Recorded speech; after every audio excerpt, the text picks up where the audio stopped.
Hyderabad city police commissioner کی ہدایت پر Hyderabad narcotics enforcement wing نے حسین عالم پولیس کے ساتھ مشترکہ کارروائی کی ہے اور ایک مقامی منشیات فروش اور اس کے ساتھیوں کو گرفتار کر لیا۔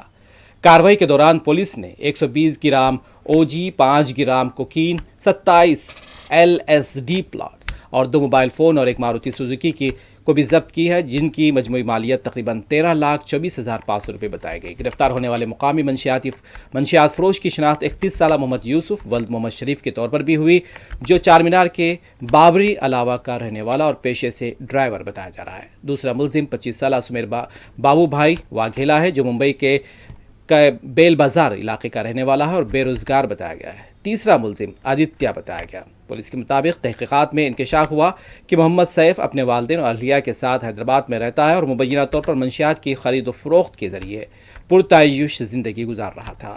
وہ خود بھی شراب اور مختلف نشہ آور اشیاء، جن میں کوکین اور LSD شامل ہے، اس کا استعمال کرتا تھا۔ تحقیقات کے دوران معلوم ہوا کہ محمد سیف ممبئی کے آدتیہ نامی شخص سے کوکین اور LSD پلاٹس حاصل کرتا تھا۔ یہ منشیات مبینہ طور پر سمیر بابو بھائی واگھیلا کے ذریعے حیدرآباد پہنچائی جاتی تھی۔ منشیات وصول کرنے کے بعد محمد سیف انہیں اپنے مقامی نیٹ ورک کے ذریعے شہر کے مختلف صارفین کو فروخت کرتا تھا۔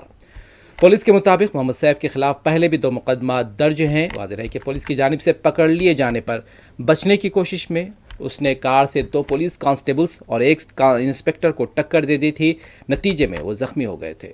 پولیس کے مطابق 30 جولائی 2026 کو باوثوق ذرائع کی اطلاع ملنے پر حیدرآباد نارکوٹک ونگ اور حسین عالم پولیس نے مشترکہ خصوصی آپریشن کیا اور انہیں گرفتار کیا ہے۔